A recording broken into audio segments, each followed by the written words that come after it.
Lectura del Santo Evangelio según San Lucas, capítulo 18, versículos del 35 al 43. Vamos a ver qué nos propone nuestra Santa Madre Iglesia Católica para el día de hoy.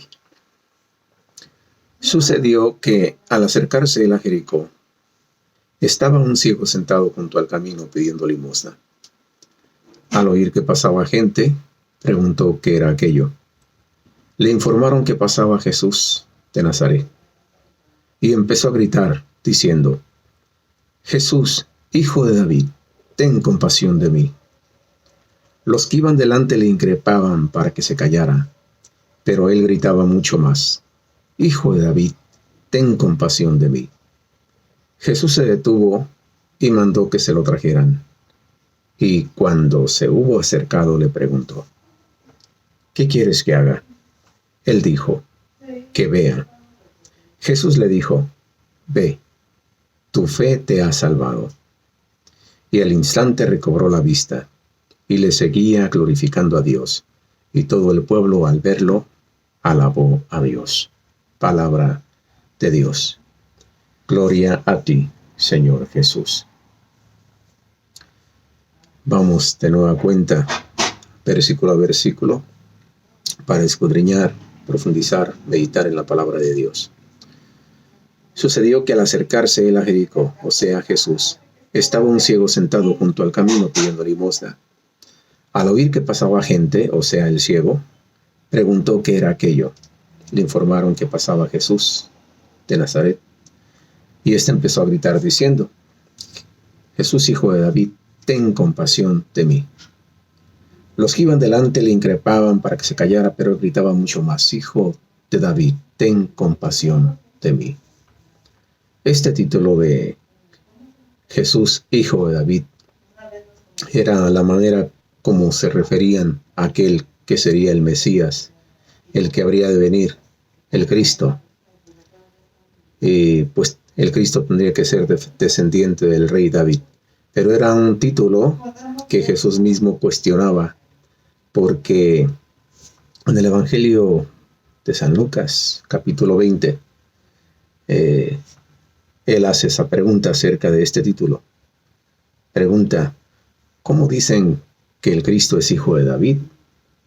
Porque David mismo dice en el libro de los Salmos: dijo el Señor a mi Señor: siéntate a mi diestra, hasta que ponga a tus enemigos por escabel de tus pies. David pues se le llama Señor. ¿Cómo entonces puede ser hijo suyo? Por lo tanto, este título de Jesús, hijo de David, no estaba bastante claro, al menos no para Jesús. Jesús se detuvo y mandó que se lo trajeran. Que se lo trajeran porque en medio de aquella multitud y este ciego pues no podía llegar ante él. Entonces había necesidad de que se lo trajeran. ¿Quiénes? Quizás sus discípulos o la misma gente, al escuchar que Jesús le llamaba, abriéndole paso, lo hicieron llegar ante Jesús. Cuando se hubo acercado, Jesús le preguntó: ¿qué quieres que te haga? Él dijo: Señor, que vea. Por lo que nos da a entender aquí, me da a entender aquí la palabra de Dios, que muchas veces no es tanto gritar, sino saber qué es lo que pido. Aquí habla de que él empezó a decir: Jesús, hijo de David, ten compasión de mí. Y cuando le increpaban para que se callara, éste gritaba mucho más fuerte: Hijo de David, ten compasión de mí.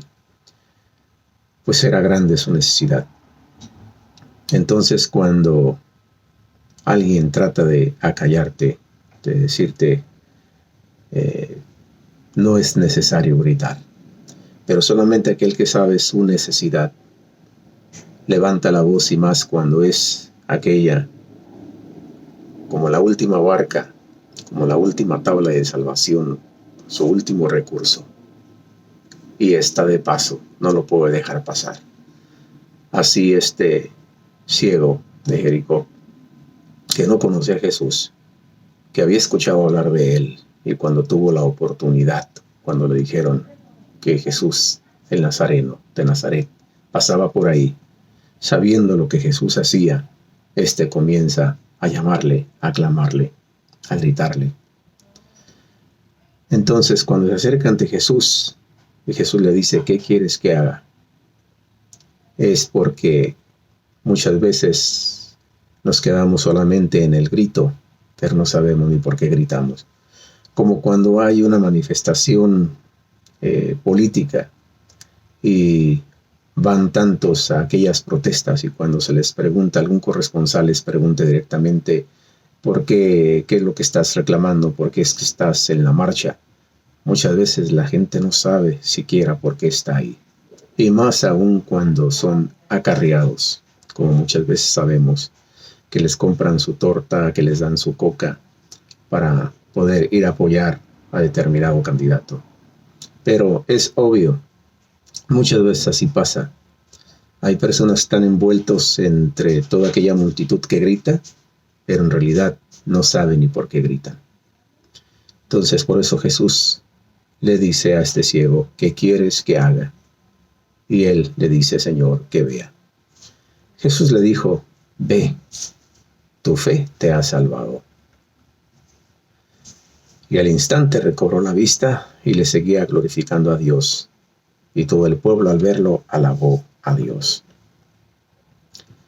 Un acto de fe de este ciego que creía en Jesús, pero que no tuvo la oportunidad antes de estar cerca a Jesús. De modo que cuando se presente esta oportunidad, no la deja pasar. Y Jesús escucha su clamor, le llama, lo tiene enfrente y le dice, Señor, que vea. Tu fe te ha salvado, le dijo Jesús, nuestro Señor. Entonces, a mí la palabra de Dios me habla de un acto de fe de parte del ciego. Una fe que insiste que si es necesario gritar, grita. No puede dejar pasar la oportunidad. Y de esta forma, aunque el título utilizado no era muy preciso, puesto que Jesús, hijo de David, no está bastante claro. Es lo que conocía de él, es lo que había escuchado de él, Jesús, hijo de David. Y él repitió lo mismo que otros dijeron, aunque no fuese un título muy claro. Pero con todo y esto, alcanza el favor de Jesús, ser sanado, ser curado. Si esto que hemos compartido aquí hoy en este sitio laico misionero Javier Ochoa te ha gustado, te invito a que lo compartas, a que le des like. Y nos vemos mañana, primeramente Dios, con otra reflexión evangélica. Dios te bendiga. Bye bye.